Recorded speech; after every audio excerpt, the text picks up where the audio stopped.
ಅಂತೇಳಿ ನಮ್ಮೆಲ್ಲರಿಗೂ ಕೂಡ ಗೊತ್ತಾಯಿತು.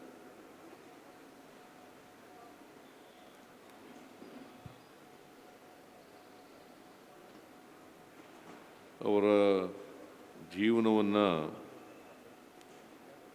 ನೋಡಿದಾಗ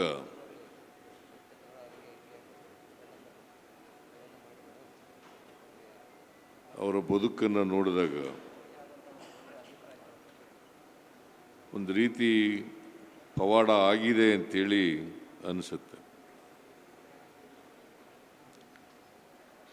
ಒಂದು ಸಾಮಾನ್ಯ ಕುಟುಂಬದಲ್ಲಿ ಹುಟ್ಟಿದಂಥವರು, ಗ್ರಾಮೀಣ ಪ್ರದೇಶದಲ್ಲಿ 1932ನೇ ಇಸ್ವಿ, ಈಗ 92 ವರ್ಷಗಳನ್ನು ಪೂರ್ಣಗೊಳಿಸಿದ್ದಾರೆ.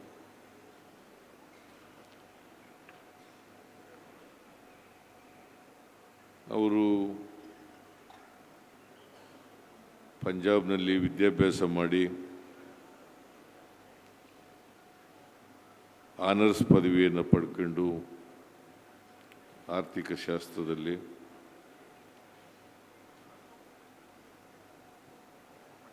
ಮತ್ತು ಈ ದೇಶ ಕಂಡಂಥ ಒಬ್ಬ ಶ್ರೇಷ್ಠ ಆರ್ಥಿಕ ತಜ್ಞರಾಗ್ತಾರೆ.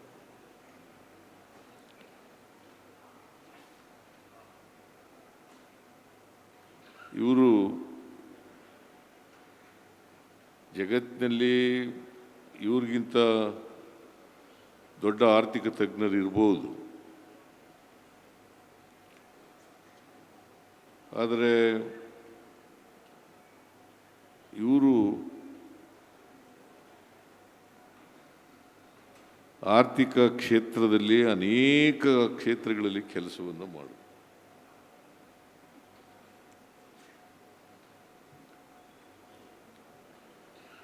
ಬಹಳ ಮೃದು ಸ್ವಭಾವದವರು, ಬಹಳ ಕಡಿಮೆ ಮಾತಾಡ್ತಾ ಇದ್ರು.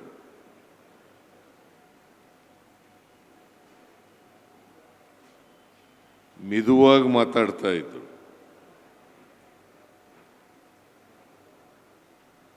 ನಾನು ಅನೇಕ ಸಾರಿ ಇವರನ್ನು ಭೇಟಿ ಮಾಡ್ತಕ್ಕಂಥ ಅವಕಾಶ ಸಿಕ್ಕಿತ್ತು.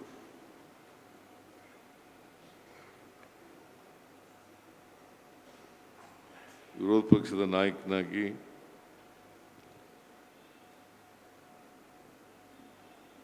ಮತ್ತು ಮುಖ್ಯಮಂತ್ರಿಯಾಗಿ ಇವರನ್ನು ಭೇಟಿ ಮಾಡ್ತಕ್ಕಂಥ ಅವಕಾಶ ಸಿಕ್ಕಿತ್ತು.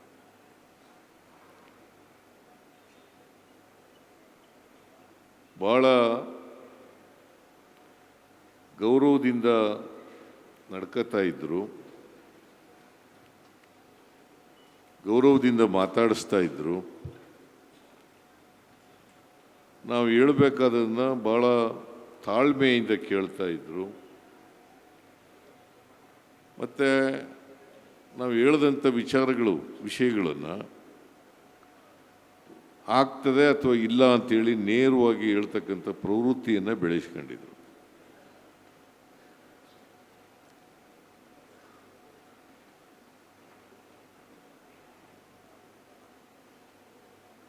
ಒಂದು ರೀತಿ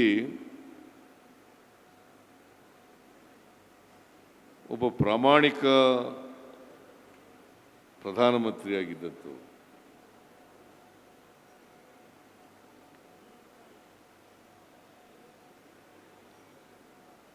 ಅನೇಕ ಹುದ್ದೆಗಳನ್ನು ಅಲಂಕರಿಸಿ ಆ ಹುದ್ದೆಗಳಿಗೆ ನ್ಯಾಯ ಕೊಡ್ತಕ್ಕಂಥ ಕೆಲಸವನ್ನು ಮಾಡಿದ್ರು.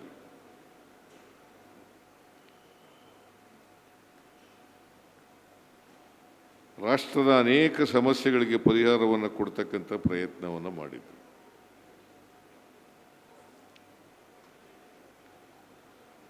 ಅವರು RBI ಗವರ್ನರ್ ಆಗಿ, ನರಸಿಂಹರಾಯರ ಮಂತ್ರಿಮಂಡಲದಲ್ಲಿ ಆರ್ಥಿಕ ಸಚಿವರಾಗಿ, ಆಮೇಲೆ 10 ವರ್ಷಗಳ ಕಾಲ ಪ್ರಧಾನಮಂತ್ರಿಯಾಗಿ 2004ರಲ್ಲಿ ಪ್ರಧಾನಮಂತ್ರಿ ಆದರು.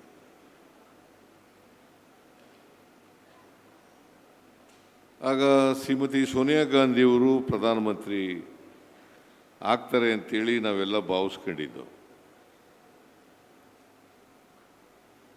ಶ್ರೀಮತಿ ಸೋನಿಯಾ ಗಾಂಧಿಯವರು ಪ್ರಧಾನಮಂತ್ರಿ ಆಗಲಿಕ್ಕೆ ಬಯಸದೇ ಇದ್ದಾಗ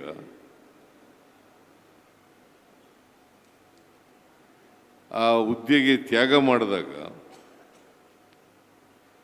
ಶ್ರೀಮತಿ ಸೋನಿಯಾ ಗಾಂಧಿಯವರು ಆರ್ಥಿಕ ತಜ್ಞ ಮನಮೋಹನ್ ಸಿಂಗ್ರವರನ್ನು ಆಯ್ಕೆ ಮಾಡ್ತಾರೆ. 10 ವರ್ಷಗಳ ಕಾಲ ಈ ದೇಶವನ್ನು ಮುನ್ನಡೆಸ್ತಕ್ಕಂಥ ಕೆಲಸವನ್ನು ಮಾಡ್ತಾರೆ.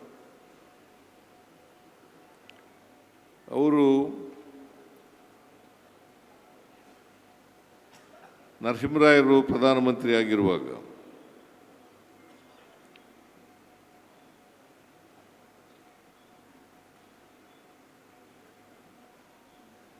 ಉದಾರೀಕರಣವನ್ನು ಜಾರಿ ಮಾಡ್ತಕ್ಕಂಥ ಕೆಲಸವನ್ನು ಮಾಡ್ತಾರೆ. ಆಗ ಭಾರತ ದೇಶ ಆರ್ಥಿಕವಾಗಿ ಸಂಕಷ್ಟ ಪರಿಸ್ಥಿತಿಯಲ್ಲಿತ್ತು.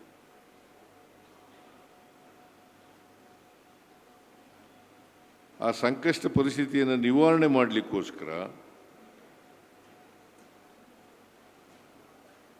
ಉದಾರೀಕರಣ, ಖಾಸಗೀಕರಣ ಮಾಡ್ತಕ್ಕಂಥದ್ದು ಭಾಳ ಅಪೋಸ್ ಮಾಡಿರ್ಬೋದು. ಆದರೆ ದೇಶವನ್ನು ಆರ್ಥಿಕವಾಗಿ ಮೇಲಕ್ಕೆತ್ತಕ್ಕಂಥ ಕೆಲಸವನ್ನು ಅವರು ಮಾಡಿದ್ರು ಅಂತಕ್ಕಂಥದ್ದನ್ನು ಈ ದೇಶ ಮರೀಲಿಕ್ಕೆ ಸಾಧ್ಯ ಇಲ್ಲ. ಅಲ್ಲಿವರೆಗೆ ಇಂಡಿಯನ್ ಎಕಾನಮಿ ಇದೆಯಲ್ಲ, it was not open to world economy.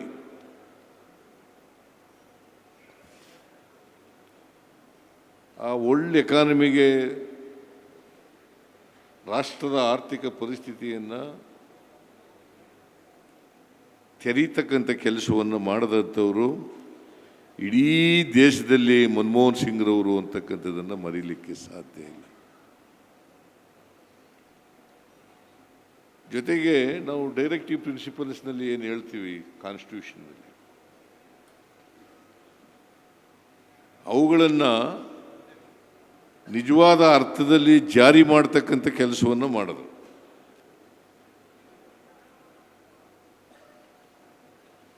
Right to education, right to food, right to work, right to information, ಇವೆಲ್ಲ ಮಾಡಿದ್ದು ಅವರೇನೆ.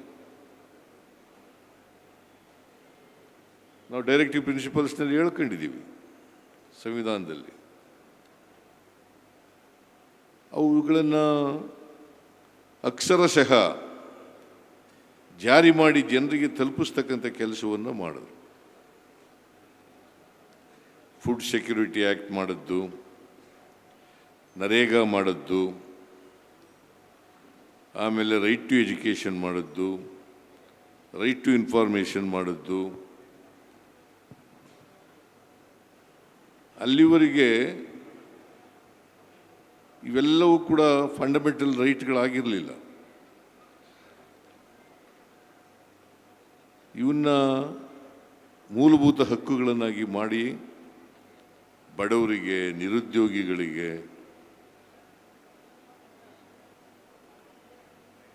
ಅವರನ್ನು ಸಾಮಾಜಿಕವಾಗಿ ಆರ್ಥಿಕವಾಗಿ ಮೇಲಕ್ಕೆ ಎತ್ತಕ್ಕಂಥ ಕೆಲಸವನ್ನು ಮಾಡೋದು.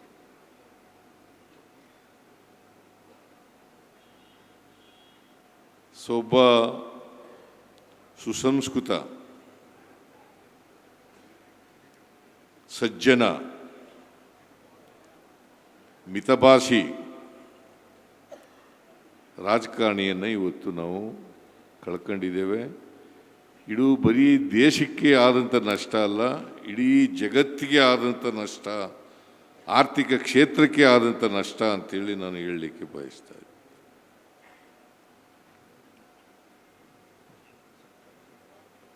ನಾನು ಒಂದು ಸಾರಿ 2017ರಲ್ಲಿ ನಾನು ಮುಖ್ಯಮಂತ್ರಿ ಆಗಿರುವಾಗ ಒಂದು ಡಿಸಿಷನ್ ಮಾಡೋದು. ನಾವು ಅಂಬೇಡ್ಕರ್ ಸ್ಕೂಲ್ ಆಫ್ ಎಕನಾಮಿಕ್ಸ್ ಅಂತಕ್ಕಂಥದ್ದನ್ನು ಮಾಡೋದು. ಯಾಕಂತಂದರೆ ಅಂಬೇಡ್ಕರ್ ಅವರು ಸ್ಕೂಲ್ ಆಫ್ ಎಕನಾಮಿಕ್ಸ್ ಲಂಡನ್ನಲ್ಲಿ ಓದಿದ್ರು. ಅದಕ್ಕೋಸ್ಕರ ಇಲ್ಲಿ ಕರ್ನಾಟಕದಲ್ಲಿ ಕೂಡ ಮಾಡಬೇಕು ಅಂತೇಳಿ ಅಂಬೇಡ್ಕರ್ ಸ್ಕೂಲ್ ಆಫ್ ಎಕನಾಮಿಕ್ಸ್ ಮಾಡಿದ್ದು. ಅವ್ರನ್ನ ಕರೆಸಿದ್ದು ನಾವು, ಅವ್ರನ್ನ ಉದ್ಘಾಟನೆಗೆ ಕರೆಸಿದ್ದು.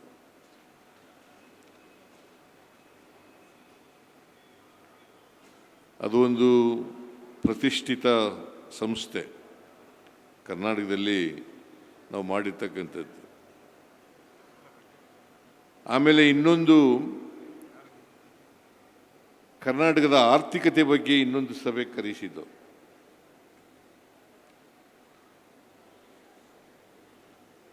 ಒಬ್ಬ ಆರ್ಥಿಕ ತಜ್ಞನಾಗಿ ಕರ್ನಾಟಕದ ಆರ್ಥಿಕತೆ ಸದೃಢವಾಗಿದೆ ಅಂತೇಳಿ ಭಾಳ ಸ್ಪಷ್ಟವಾಗಿ ಹೇಳಿದಂಥವರು ಮನಮೋಹನ್ ಸಿಂಗ್ರವರು. ಕರ್ನಾಟಕದ ಆರ್ಥಿಕತೆ 2013ರಿಂದ 2018ವರೆಗೆ ನಮ್ಮ ಸರ್ಕಾರ ಇದ್ದಾಗ ಕರ್ನಾಟಕದ ಆರ್ಥಿಕತೆ ಭಾಳ ಸದೃಢವಾಗಿದೆ,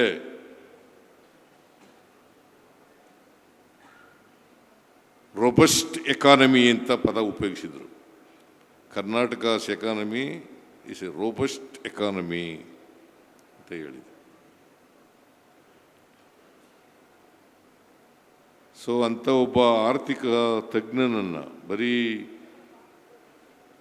ನಮ್ಮ ದೇಶದಲ್ಲಿ ಅಷ್ಟೇ ಅಲ್ಲ, ಇಡೀ ಜಗತ್ತಿನಲ್ಲೇ ಪ್ರಸಿದ್ಧಿ ಪಡೆದಿದ್ದಂಥ ಆರ್ಥಿಕ ತಜ್ಞ.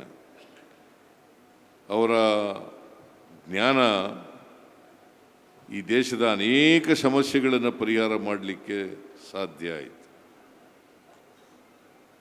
ಪ್ಲಾನಿಂಗ್ ಕಮಿಷನ್ ಉಪಾಧ್ಯಕ್ಷರಿಗಾಗೂ ಕೂಡ ಕೆಲಸ ಮಾಡಿದ್ರು ಇವರು.